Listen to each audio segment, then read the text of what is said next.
Hi అండి, అందరికీ నమస్కారం. పోలిపాడ్యం ముందు రోజు అమ్మ వాళ్ళ ఊర్లో శివాలయం దగ్గర ఉసి సందర్భం జరిగిందండి. వెళ్ళి అక్కడ భోంచేసి ఇంటికైతే వచ్చాం.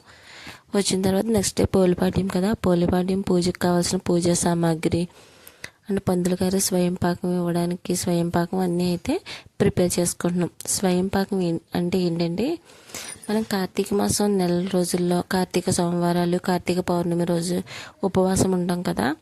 ఇలా ఉపవాసం ఉన్నప్పుడు బ్రాహ్మణికి భోజనం పెట్టినట్టు మనం పంతులు గారికి అయితే బియ్యము, ఇంట్లో మనం వండుకునే కూరగాయలు, చింతపండు, పప్పులు మనకు తోసిన దక్షిణ పెట్టయితే పంతులు గారికి అయితే ఇవ్వాలి. దీన్నే స్వయం పాకం అంటారు. నెక్స్ట్ రోజు అయితే మేము మా ఊర్లోనే దుర్గాదేవి ఆలయం దగ్గరికి వెళ్ళి ఒత్తులు అవి వెలిగిందామని ఇంకా అన్నీ ప్రిపేర్ చేసుకున్నాం. అదే నెల రోజులు చేయకపోయినా నెలలో వారం రోజులు అవి ఒత్తులు వెలిగిస్తాం కదా, తెల్లవారుజాములు వేసి కార్తీక మాసంలో. అలా అయితే వెలిగించినప్పుడు ఇంట్లో ఇత్తడి పళ్ళెంలో అయితే వదిలేవాళ్ళం.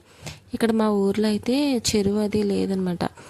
ఇంకా మేము లాస్ట్ రోజు కదా అని చెప్పి ఆలయం దగ్గర వెళ్తే ఆలయంలో అయితే కుండీ పెట్టి కుండీలో వాటర్ పోసి ఆ వాటర్లో అయితే ఒత్తులు అవి వదులుతున్నారు.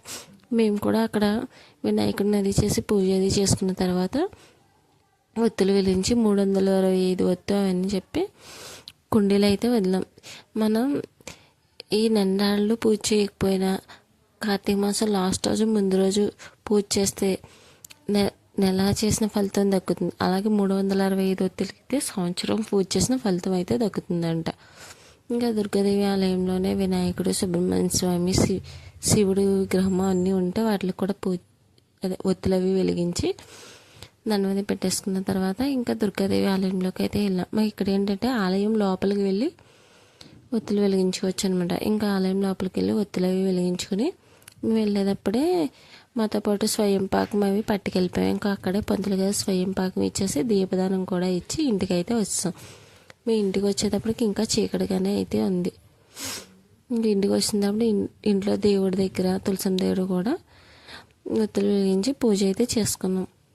మాకైతే ఈ కార్తీక మాసం నెల రోజులు మా ఊరికి దగ్గరలో ఉన్న చాగల్నాడు తిరుమల క్షేత్రంగా చెప్పబడే వెంకటేశ్వర స్వామి ఆలయంలో అయితే భోజనాలు పెడతారనమాట.